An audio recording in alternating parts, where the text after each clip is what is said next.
Hello, welcome to our classes. Good morning. हम लोग class 9 lesson 8 चतुर्भुज लेसन के बारे में पढ़ रहे हैं। इसमें हम प्रश्नावली 8.1 के सवाल को हल कर रहे हैं। अब तक हमने सवाल नंबर 3 तक हल कर लिया है। आज हम क्या पढ़ेंगे? सवाल नंबर 4। सवाल नंबर 4 क्या है कि दर्शाइए कि एक वर्ग के विकर्ण बराबर होते हैं और परस्पर समकोण पर समद्विभाजित करते हैं। हमें दिया एक वर्ग दिया है। मान लीजिए हमने यहाँ पे एक वर्ग बना दिया। एक वर्ग ABCD, ये हमारा वर्ग है। वर्ग किसे कहते हैं? जिसके चारों भुजाएं बराबर हों और उसके प्रत्येक कोण 90 डिग्री के होते हैं, वो वर्ग कहलाते हैं। और हमें सिद्ध क्या करना है? सिद्ध करना है कि जो वर्ग के विकर्ण है वो बराबर होते हैं। मतलब कि हमने A को C से मिला दिया और B को D से मिला दिया, ये क्या कहला है? विकर्ण कहला है। तो ये बता रहा है कि विकर्ण बराबर होते हैं, मतलब कि AC बराबर BD हमें बताना है। और बताना है कि ये परस्पर समकोण पर समद्विभाजित करते हैं, मतलब कि ये जहाँ मिल रहे हैं, मान लीजिए बिंदु O पे मिल रहे हैं, तो हमें बताना है कि जो AO यहाँ से यहाँ तक की भुजा ये बराबर होगी CO के।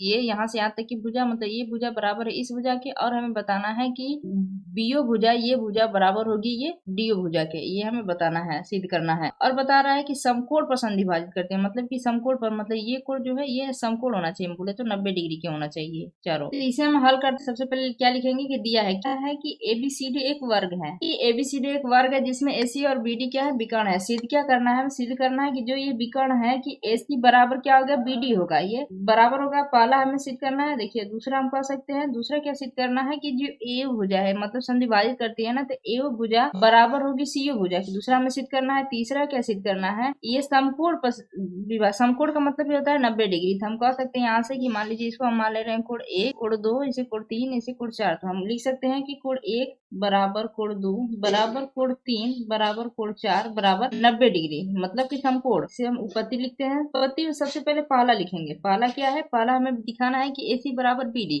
हमें इसके विकर्ण को बराबर दिखाना है। तो देखिए विकर्ण को बराबर दिखाना है, तो ये हमारा एक चतुर्भुज है, बोले तो एक वर्ग है। तो इसमें से हम दो त्रिभुज ऐसा लेते हैं जिसमें विकर्ण वाली भुजा आ जाए। तो मान लीजिए हमारा वर्ग है, इसमें से हम काट के मान लीजिए निकाल लेते हैं। देखिए हमने एक निकाला त्रिभुज, ये निकालते हैं त्रिभुज, ये AB, ये D, ये एक त्रिभुज हमने निकाल दिया। और दूसरा त्रिभुज निकालते हैं। देखिए इसमें BD भुजा आ गई हमारे विकर्ण की। एक हमें AC भुजा चाहिए, तो हम यहाँ से निकाल लेते हैं। ये देखिए ये हमारी ABAC, ये हमारी AC भुजा होगी। यही हमें सिद्ध करना है ना, ये भुजा इस भुजा के बराबर हमें दिखाना है। तो ये हमारा जो त्रिभुज है, ये दोनों त्रिभुज को हम सर्वांगसम कर देते हैं। तो हमें पता है कि सर्वांगसम त्रिभुज के संगत भाग जो होते हैं बराबर होते हैं। तो हम कह सकते हैं कि BD भुजा बराबर AC हो जाएगी। किससे आ गया? CPCT से। तो हम पहले इसको हल कर ले रहे हैं। तो सबसे पहले हम पहला करते हैं। तो इसमें हम दो त्रिभुज लिए हैं, तो इस दो त्रिभुज को हम लिखते हैं। पहले लिखते हैं त्रिभुज DAB, एक त्रिभुज लिया हमने, वह त्रिभुज CBA दूसरा त्रिभुज लिया है। इसमें अब इसमें हम कह सकते हैं कि जो AD भुजा होगी ये BC के बराबर होगी। क्यों भुजा होगी? क्योंकि ये हमारा वर्ग है ना, ये चतुर्भुज हमारा वर्ग है। जब वर्ग है तो इसके चारों भुजाएं बराबर होगी, इसलिए AD भुजा, ये भुजा बराबर होगी इस भुजा के, BC भुजा के। तो इसलिए हम कह सकते हैं AD बराबर BC। ये कैसे आया? कि वर्ग की भुजा है। तो हम यहाँ पे लिख सकते हैं कि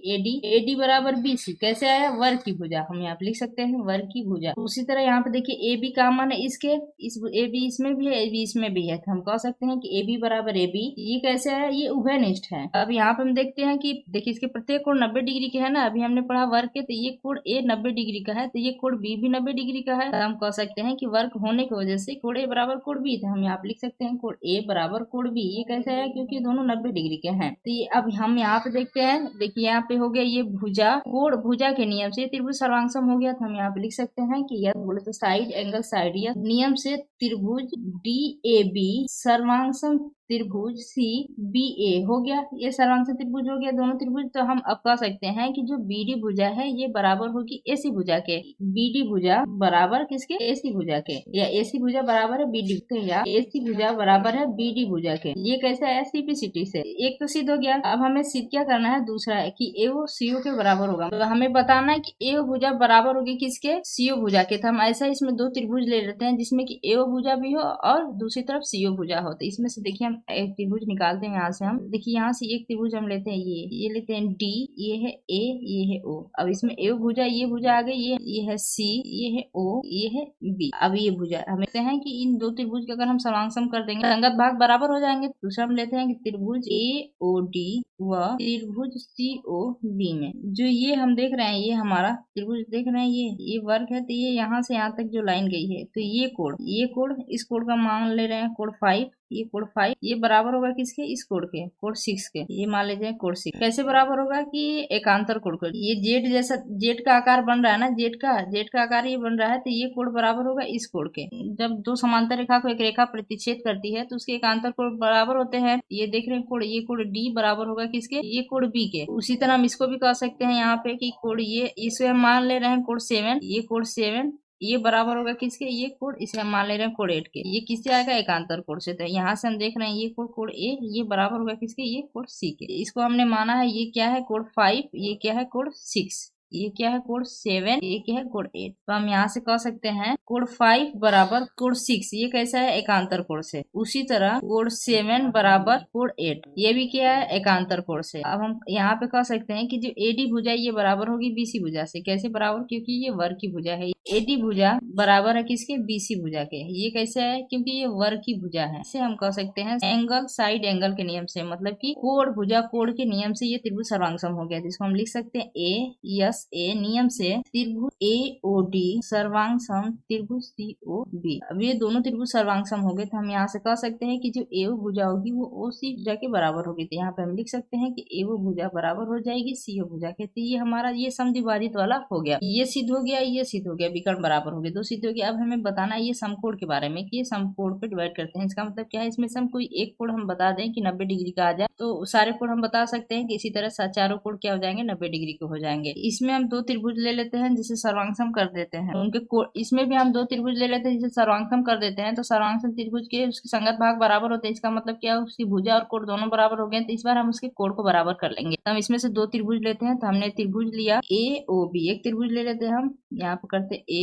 ये ओ ये बी, एक त्रिभुज लिया हमने, दूसरा त्रिभुज ले लेते हैं सी ओ बी, ये लिया सी, ये है बी, ये है ओ, ये दूसरा त्रिभुज हमने ले लिया। त्रिभुज ए ओ बी व त्रिभुज सी ओ बी में, तो देखिए इसमें ए बी बराबर बी सी हो जाएगी क्योंकि वर्ग की भुजा है। तो हम यहाँ पे लिख सकते हैं कि ए बी बराबर बी सी क्योंकि वर्ग की भुजा है। देख रहे हैं ये ओ बी बराबर ओ बी, दोनों में ओ बी है, ये उभयनिष्ठ ओ बी इसमें भी है, तो ओ बी बराबर ओ बी हम लिख देंगे। ये क्या है, उभयनिष्ठ है। अभी हमने सिद्ध किया, देखिए ए ओ बराबर सी ओ, तो यहाँ पे हम दिया है ये ए ओ बराबर सी ओ हम लिख सकते हैं क्योंकि अभी हमने सिद्ध किया। तो यहाँ पे हम लिख सकते हैं ए ओ बराबर सी ओ, हम यहाँ पे लिख देंगे सिद्ध किया। भुजा भुजा भुजा, तीनों भुजा भुजा भुजा मतलब साइड साइड साइड नियम से ये त्रिभुज सर्वांगसम हो गए। तो हम यहाँ पे कह सकते हैं side side side yes yes triple yes नियम से त्रिभुज ए ओ बी सर्वांगसम त्रिभुज सी ओ बी, ये हो गया सर्वांगसम। ये इनके कोण भी बराबर हो जाएंगे। तो ये कोण हमारा कोण 1 है, ये क्या है कोण 2 है। देख रहे हैं यहाँ पे ये ए ओ बी में पहले ही कोण 1 दिया है, यहाँ पे बी ओ सी में ये कोण 2 है। तो हम यहाँ से कह सकते हैं कि कोण 1 बराबर कोण 2, यहाँ पे हम कह सकते हैं कोण 1 बराबर कोण 2 सीबीसीटी से। तो हम यहाँ पे लिख सकते हैं कोण 1